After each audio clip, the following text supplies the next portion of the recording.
You're listening to the Aftergrad podcast. I'm Robert Kane. And I'm Victoria, and we're your fellow Aftergrads trying to find clarity and security in this postgrad moment. On the show, we discuss the societal pressures that stand to mold us into inauthentic versions of ourselves while striving to make our dreams a reality. We welcome you on this journey as we try to navigate careers, bills, the pandemic, and who knows what else. But today, we're having a conversation about a trend that has been circulating around TikTok, encouraging people to be delusional, not realistic. Yeah. And we just wanted to contextualize this trend for the Aftergrad moment because there are some of us who might want to be delusional, or maybe people are telling us that your dreams, your visions for your life, you're being delusional, honey. Exactly. And just to clarify, because maybe you don't know what really is delusional like, or the definition of it.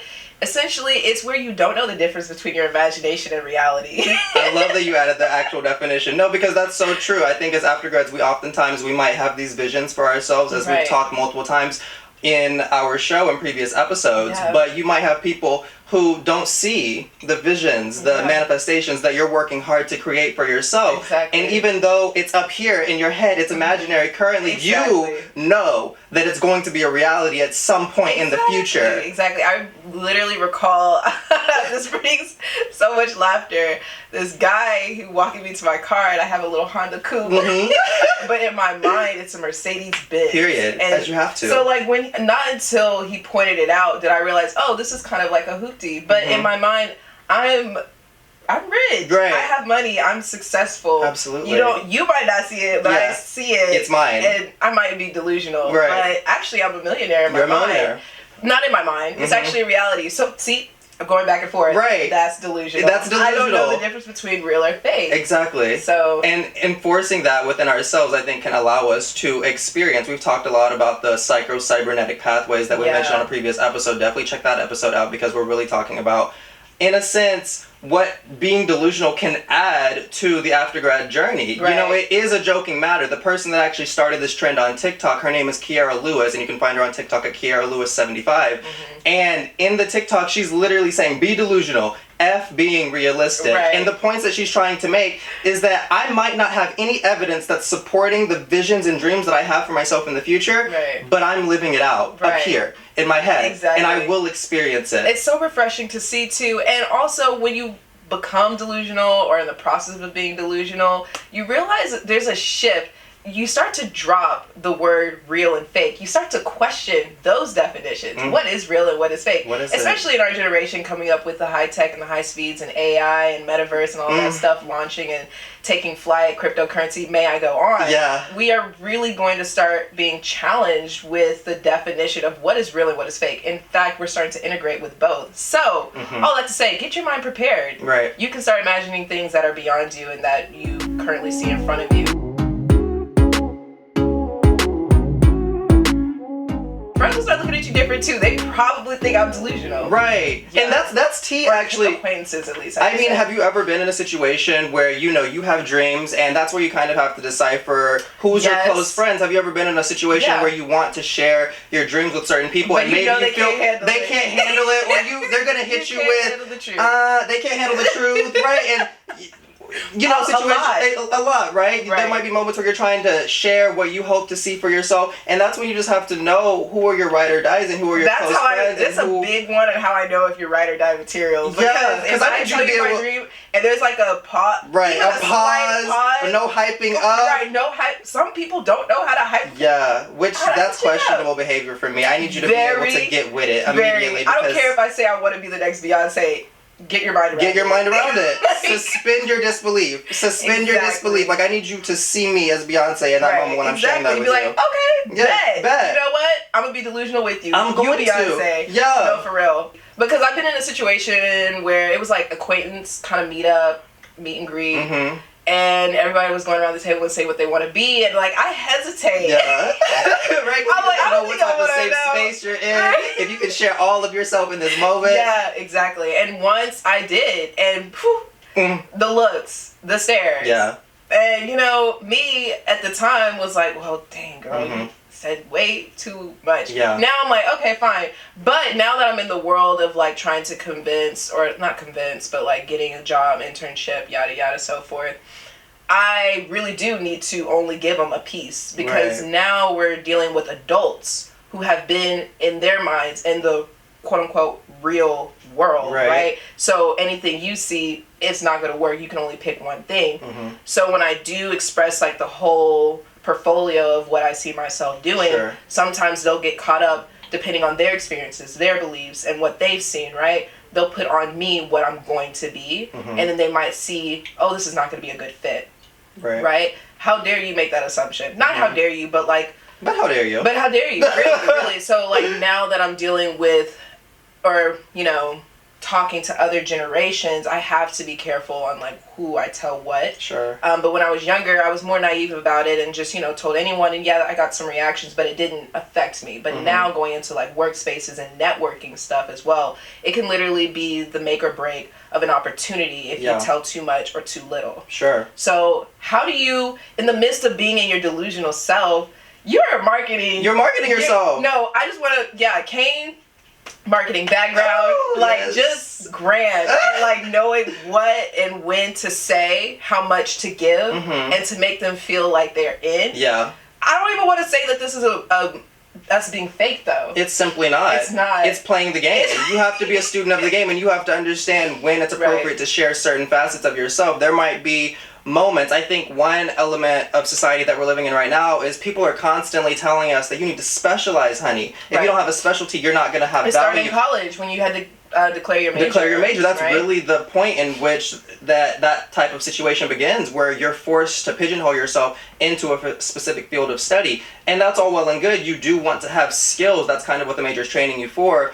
But as Gen Zers ourselves, we have so many interests. And we have so many much talents. to offer, so many talents. We shouldn't have to sacrifice that. It's kind of messed up because I feel like society has pulled on that too, for us to be good at many things. So then you want us to be good at a lot of different things, and then we come out and you want us to then specialize. But then you appreciate and you value the people who are working for you that are good in different departments. And in fact, you use that against them and stretch them thin. When we're low on, like, you know, I heard a lot of people resign due to a lot of the drama that was behind, you know, getting vaccinated and stuff like that. And a lot of the positions were not filled. Happening here in our local DC, they had a job fair because I believe a mayor pointed it out, like, y'all weren't rehiring. In fact, you were stretching the people that remained into these other positions, having them do more than what their job description requires, and then still giving them the same pay grade. So y'all use our multiple talents when it's convenient. However, like, as we get into the roles, you're wanting very specific skill sets. I'm very confused. It's very contradictory. I don't understand. What do we do? That's the point of a liberal arts education too. I mean, we've learned there's been so many fields of study that we have to go through. I'm thinking back to my time in university at Claremont McKenna, where there were just so many GE requirements, and they love to talk about how each of these disciplines and academic specialties are going to give you insight into how the world works, and it's going to make you a stronger professional. And I do agree with that. I think it is helpful for us to learn about all of these different areas, but like you were saying, you get into the real world and you get into the corporate positions, and it seems as though, at least from what I'm hearing in the zeitgeist, specializing is going to be what makes you the most valuable. And if you don't have something that you are great at, you are a master at, then it's going to be more difficult for you to secure a position or to continue to add value. And for me, one way that I want to be delusional is to push back against that. I can be great at a lot of different things. And that's where my value lies, in my multifacetedness. Exactly. So like Aftergrads, y'all are probably feeling the same way. I'm good at this, but I'm good at this. I don't want to lose this, but they are requiring this. So how are we managing this? Well, unfortunately, we're going to have to go against our word and what we said in regards to say whatever you want in the interview. We're going to have to tailor that a little bit. Because remember, we are experiencing life with you. So back then, we were not giving advice. We were giving what we felt. And back then, I felt you could say anything in the interview room and it makes you marketable. True, to an extent. But I have a report to come back to you on. You have to wear certain hats in certain moments. And that is my new thing that I'm trying to get adjusted to and figure out how much do I give, how much do I not give.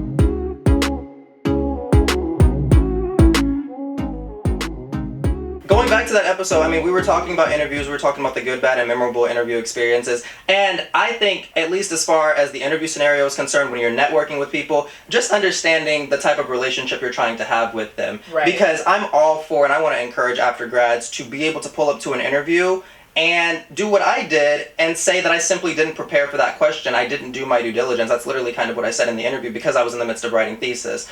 I didn't care if I got the job or not. So I just don't want aftergrads to be in a position where they, again, are allowing these societal scenarios to force them into saying something that's inauthentic to themselves. You know, feeling as if you have to convey this message. And that's the challenge that I'm having. Like, honestly, like, I'm telling Aftergrad, hey, we kind of have to wear different hats. We do. But at the same time, if I could passionately preach what I want to preach, I want any Aftergrad, like you're saying, to go in and rock the boat and, like, literally say what they want to say. However, it's not likely that you'll have another delusional person across the table at all times. It's not likely that you'll be with someone else in a gallery and networking, right, at a party, and that they understand they get to that same level of delusional as you do. It's highly...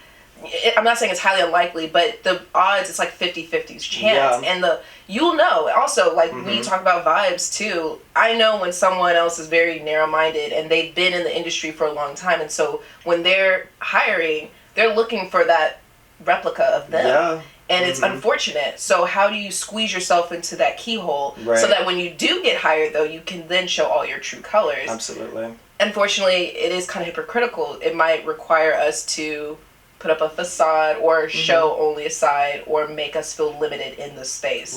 But I think think of it as a skill. It's a skill. It's part of the game. And think of it as, like, power, baby. Maybe it's a form of seduction that we just know when to say what at specific moments. However, when we do get in a room with someone else who's just on the same level of, like, delusionalist, then we pop up. Like, when we met, like, it's literally when we first met, it was like we knew we could share anything with each other. We knew it was a vibe, and you know, I cherish those moments and I cherish those people, but we're not always going to come across those people. And that's the skill, learning when you're in the midst and company of someone who is equally as delusional, or maybe even more delusional than yourself, knowing that it's okay and safe to share those moments. And 9 times out of 10, the interview scenario is not going to be that moment. And honestly, I think the skill lends itself to getting that job. I think it's important for aftergrads to think of themselves as, and this more so goes, I think of, I'm a freelancer, right? So, but I still think it's important for aftergrads to consider themselves businesses or entrepreneurs,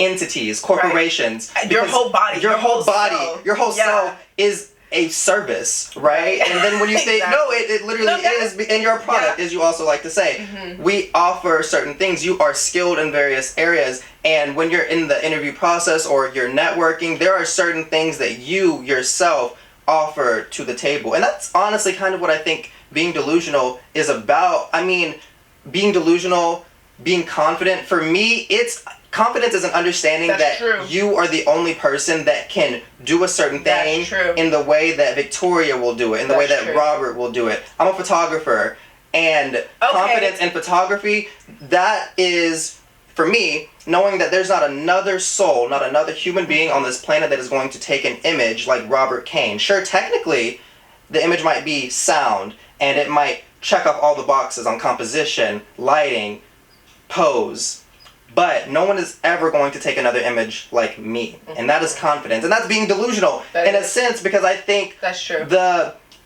validity and the salience of this be delusional trend is it's just encouraging us to trust ourselves, to trust in the visions that we have for our life, because there's been so much, even I'm thinking about the generational disparity in mindset right now, how older people are upset that we have people that are going into economics and finance that are coming out making entry-level salaries that are above 100K. Well, too bad. That's unfortunate for you. Because I'm all here for it. And I have no intent of going into finance, but what I am here for is people being paid what they're worth. And also, I read a quote on Instagram, no, it was LinkedIn, and it was just a simple point. If you're not raising your salaries for all the employees, not the new people that you're bringing onto the team, you're decreasing their salary. Why? Because we're living in hyperinflation. So that's just a side point in terms of salary. But like that's for me. You, the product, are depreciating. You're literally depreciating. Because the companies that you're working for, they're not giving you a raise. So all the aftergrads that are in corporate right now, and I know that can be such a difficult topic to have, talking about money, especially if you just got there too. Ooh, yikes. I don't know how I would feel. That can be a very tumultuous, very stressful situation. But yeah, then maybe we can transfer or channel that energy of being hallucination towards, what we deserve. Maybe we should be delusional, maybe not in the moment of being delusional into what all we can attain and what all we could do, like in terms of all the many facets of ourselves, but we go in with the delusion of, I am great at this one thing, and I can sell it. Sell my, not sell myself, but like, sell my skills, sell what I bring to the table. So if that's what I'm getting at from what you were just saying. Absolutely. I mean, it's just channel it somewhere else. Finding ways to channel it. I mean, that's just one area. I think being delusional is honestly so much. It encompasses so much. At the root of it, for me, I think it's just about going against the grain, going against status quo, quite honestly, even though it's a very comedic sense. Leave a mark on them in whatever way that you can, while obviously trying to remain authentic to your vision. And again, I mean, it goes back and forth, because on the surface, being delusional, that's not some advice that we would normally want to give to people. Like, I'm not encouraging people to literally, be delusional outright. But again, society has told us that a lot of the ways that young people think is delusional. So we're trying to unravel and unpack that while repurposing and reappropriating the concept of being delusional. Right. And ultimately, 5-10 years from now, what we're saying is being delusional won't actually be delusional. I love how I worked through that, honey. I struggled. But it was a good point. Yeah. You preach. I found it. That's the way that I'm internalizing this trend. And Kiara Lewis, whoever popularized it, I'm grateful for that, because I want to be delusional in this moment. And I want to look corporate. I want to look these entities with a straight face and say that this is the wealth of knowledge that I bring, and I'm not sacrificing any of it for anybody. And if you're not going to pay me what I'm worth, then I'm going to go over here to another corporation. And if you're not being upfront about your policies on social justice, etc., we're going to walk.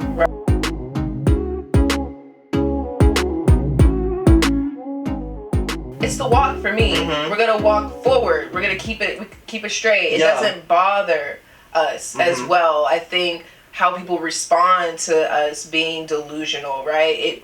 I hope we, garner up a shield, not a shield necessarily, but thick skin against, how society responds to us imagining such things that may seem so out of reach and out of touch. I was watching some of the collaborations that some of the TikTokers did with Kiara Lewis in the video, and, they would play her part where she's like, be delusional, don't worry about it, just, know you and imagine blah, blah, blah. And then one of the girls would responded and was like, yes, I was working in business and I wanted to do film. All of a sudden, I wanted to be in the film world. And I started saying, I'm going to work in film. I'm going to be an avid component in the film industry. And within a year, she's in New York working in the film industry. And she said, I'm keeping this delusion up and we'll see where it takes me further. But within a year's time of her being delusional, quote unquote, that actually became the reality and the truth.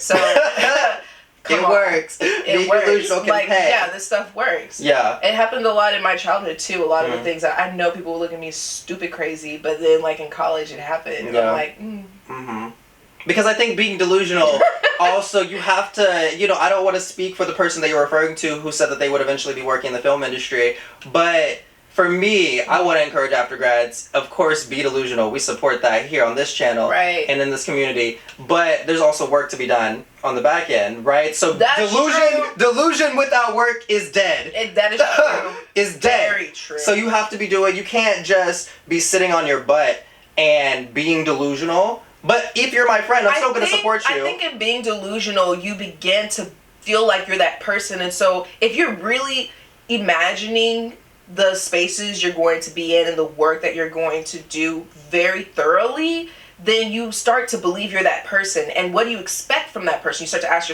yourself those questions. And then you actually start to do actions that person would do, or that person is you, right? So the work will come behind it if you're doing it correctly. That if part. you're sitting around and just like, oh, I want to be this when I grow up, but then there's no other work being like going towards that meditation or that envision of yourself, like for instance, then nothing will happen. It will just simply just be a thought, and that's a difference between a thought and a vision. Vision. You've already experienced it. Yeah, you've already experienced it. Like you feel it. You feel her. I'm a billionaire in my mind. Yeah. Not in my mind. I am. You are. I am. Right now I'm a billionaire in time. But eventually it'll be in funds as well.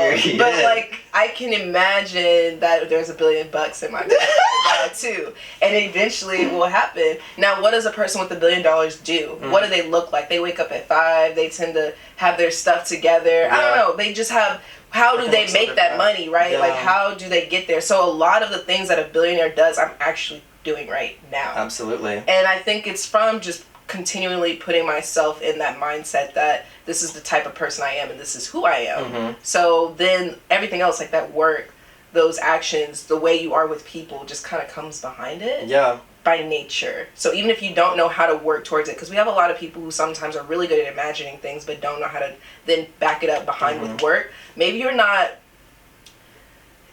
processing it all the way. Start to be realistic in how that person is that person, right? So I think that can possibly be of aid or stepping stone towards you know, figuring out how to put the work behind the vision that you have. And exactly, and as we navigate that journey for ourselves, there's actually a post that we shared on our IG feed that goes to this point, and I told you about it. It basically is getting at this point of creative people or just professionals in general. If you're an artist, if you're a business person, if you're an entrepreneur, we have simply got to stop saying trying or itty bitty, little in regards to the work that we're doing, in regards to the missions that we're trying to fulfill. If you're doing it, you are that entity. If you are an artist and you're making art, it's not little and it's not just art. You are an artist creating art. You are an entrepreneur starting a business, starting a brand. We have to change the language around that. And for me,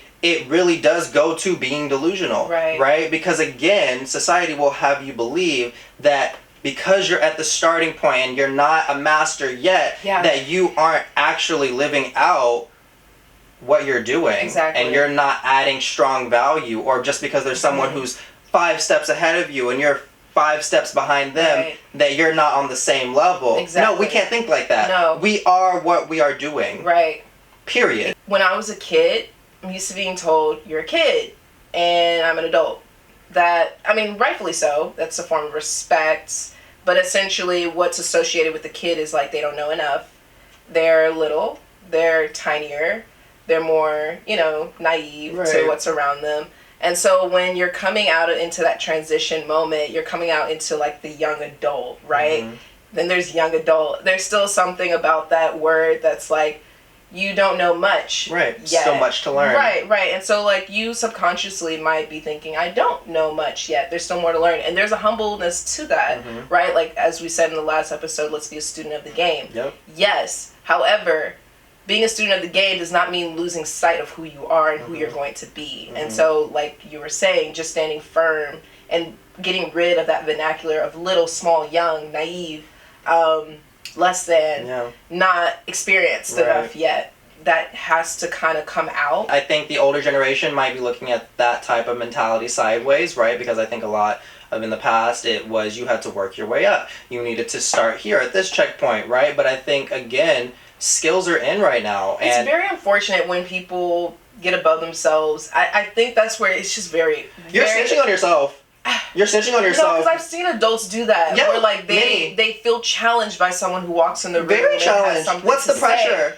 Right, and so then they guard them off from, you know, the opportunities they may have for them in store. But honestly, that just what goes around comes around. Oh yeah. For me, when you experience that type of person, but yeah, those people will come by where they're intimidated by your presence and the confidence that you had at such a young age. Yeah. But in that case, I really feel like, you know, if something is taken from you because of a person that felt challenged like that, just walk away and it will come back to them. Yeah. And trust me, tenfold will come back for you. Right.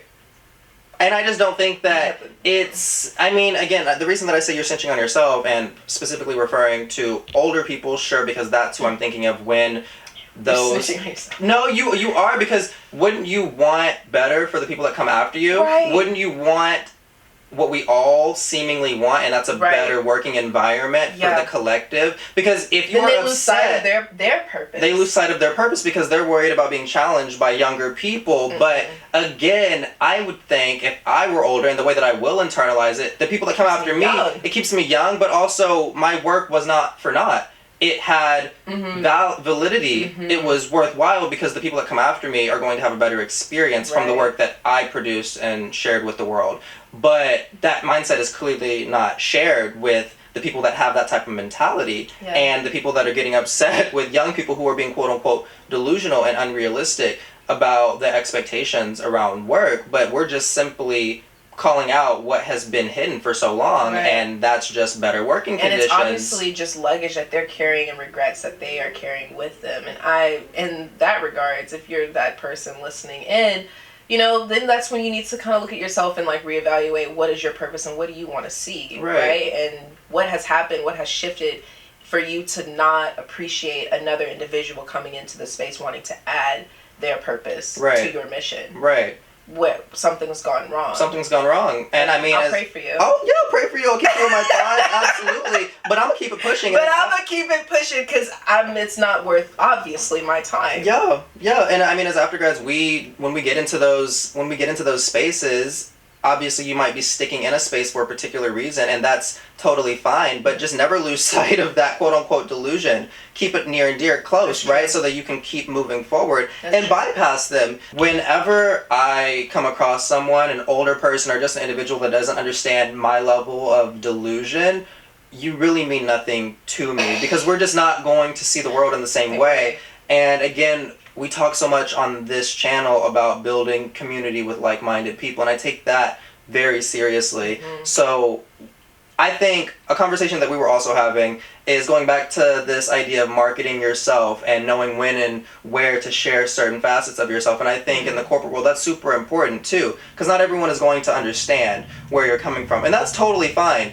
I'm not saying that everyone should. The content that we share here, it's not going to be for everyone. There are going to be people that simply don't resonate with it. Mm-hmm. And I think we just have to be comfortable with the fact that that's okay. Right. That's great, actually, because, you know, I do want to provide space for all types of thoughts and all types of mindsets, but we're just living in such a shifting moment right now in terms of the way that technology, I really like the point that you made about the metaverse and crypto and AI. We genuinely don't know what's going to be real and not in the future. Soon. So it's going to become a part of us. And we're going to miss the trends too. If we sit back and make the same mistake as the people that came before us, in a sense, did by not calling out the realities that were happening at work and in corporate and in the world, we're not going to be moving forward. Exactly. So we'd be doing ourselves a disservice, quite frankly.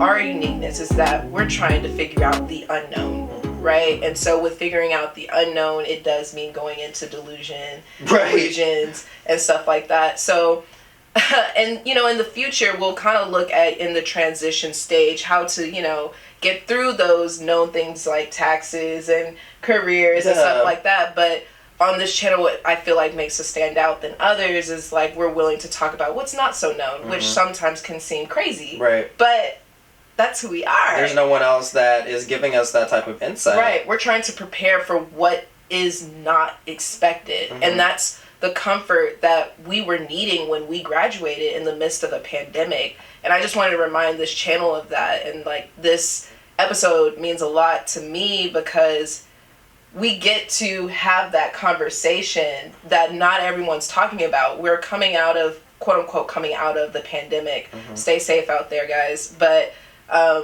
things are starting to be predictable. Economics are starting to adjust. The trends are starting to, you know, come to a stable spot, not spiking up, not spiking down. But here, we're still affected by those moments, and we still want to be prepared for when other moments like that occur. Mm-hmm. And that is this right now, being delusional in what we see for ourselves. I don't know if this is really connecting. Is this connecting? It's connecting. Is it connecting? Because I feel like I'm ranting. No, but keep ranting. Okay. It's hitting me. Oh, I mean, especially the point about, you were talking about being delusional. You somehow have to foreshadow the unknown, and that's what we do. That's the point that I'm getting. Mm-hmm. Right. Like, how can I say, so even with anything happening, any given moment, things spike up, things spike down, we're stable. We stay stable because we're just following us. We're following what we're predicting for ourselves rather than being so consumed in what is being predicted outside of ourselves, right? Or what is expected of us, or what is to come or not to come, like the pandemic per se. Right. Anything that happens. So in the midst of a pandemic, we figured ourselves out. Right. We know that whatever happens with the pandemic, that's up to the pandemic, but we know, okay, I'm going to be here, this is happening for me, da-da-da-da-da. I am this person already. Yeah. I know this is happening out here, and I know, you know, jobs are coming off the market and stuff like that, but that's not in my world, that's not in my delusional reality, right? And so I think that's where we come here to be safe and say, safe from it all. Yeah, and to, like you said, get to find our family of people who are on that same wavelength. Yeah. That no matter what happens in the real world, quote unquote, we don't know. We don't know. It could be very much a stage. Right. Which I'm letting myself to believe more and more as each current event takes its place. Exactly. I really feel as though we might be in a simulation, but that's maybe for another day. Right. So we'll bounce in and out of reality, and we hope to guide you through both, as most channels will only probably guide you through what is known. Right. That's so important. There's so many people. That's really what the college education and the whole college preparatory, let's help you get into a college, let's help you prepare for after college to get a job. I feel like so many, honestly, they're delusional, but not in the way that we're talking about, because they've been playing in, again, to the pipeline that wasn't serving anyone, but it's what the majority of people were saying would be the safest route. And you had all these organizations that would be telling students that this is the logical, realistic pathway, but even then, so many people were unhappy, people were going into debt, and just because the pandemic is now elucidating a lot of these realities, they had been happening so much in the past. I mean, on the previous episode, we were talking about both of our parents, how they went into debt going through this pipeline, right? But no one was really coming out and saying, maybe this isn't the right way, or challenging being delusional, i.e. going against the status quo, and suggesting that maybe there's an alternative path, or maybe there's a different way that we can frame this, or maybe we can just give more options, more avenues. And that's what I think we try to do every single time. That's it. It's like we're not here to encourage, like we said in the last episode, if I could do it again, I would go back to school, right? We're not trying to challenge the institutional route. In fact, we will in the future be guiding you through that, and hopefully we will have resources on this show to help your delusion, seeing yourself as a doctor, seeing yourself as a lawyer, get through that route. But we also want to cater to those who have different illusions. Right. And so that's why we want to talk to those other avenues and also provide resources for those as well. Right. So that you don't feel like you're coming to the pipeline to college. Yeah. Yes, if that is one of your interests, to get the master's, to get the graduate school, we will have that here as well. But for those who don't see that, who see the certificate route or the sponsor route or, you know, the music route, the hustle grind moment, that's here too. Absolutely. And it's just a bigger family. Right. But very few are on that crazy wavelength. So come Join here us on this show. And what I would also say as another point, I'm thinking about us. I'm thinking about marginalized people. I'm thinking about people that don't come from much money or having some type of challenges as they navigate through the educational system, right?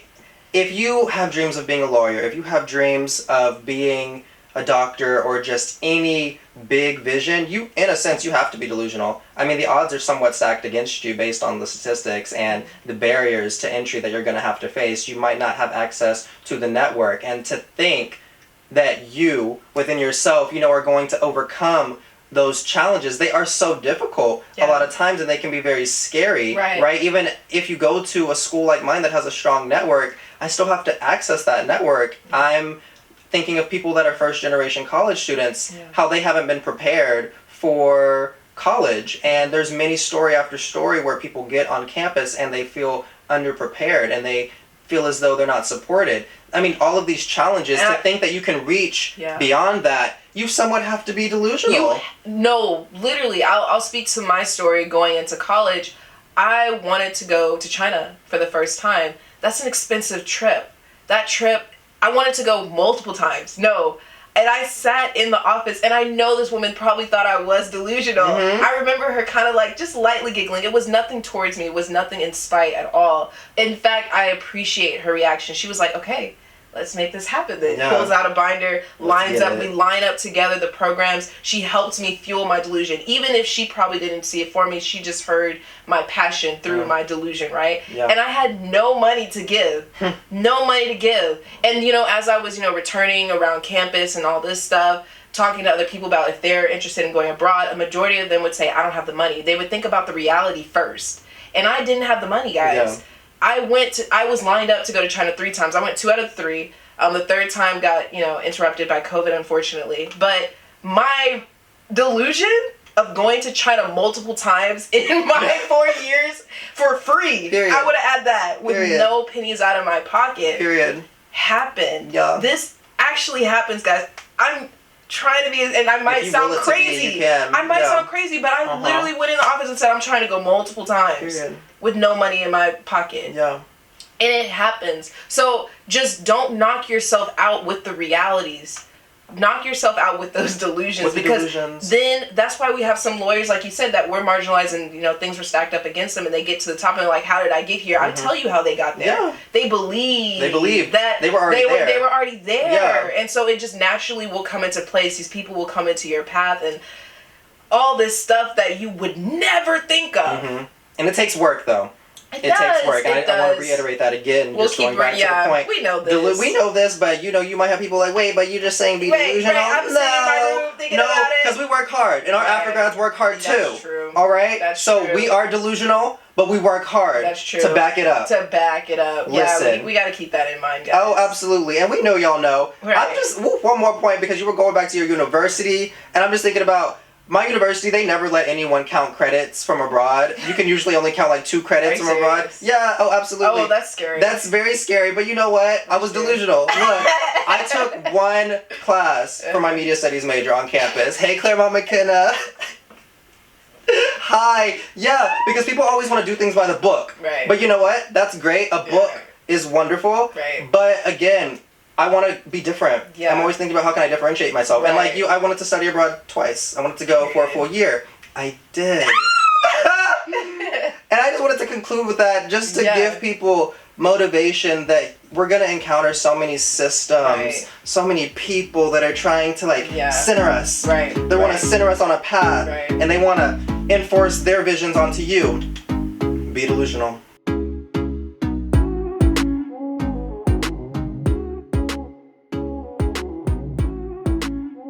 Alright, Aftergrads, that's our episode. Thank you for tuning in. Definitely follow us on Instagram at the Aftergrad Podcast. If you enjoyed our visual version, make sure to subscribe to our channel. There you can be notified of our latest releases. Also, Aftergrads, we still want to hear from you, so if you have a question, comment, concern, or life situation that pertains to being an Aftergrad, definitely share those with us on our email address, which is theaftergradpodcast@gmail.com. Or you can DM us on Instagram, which again is at the Aftergrad Podcast. Finally, we would really appreciate a 5-star review. Not only does this make us happy, but it helps grow our Aftergrad family.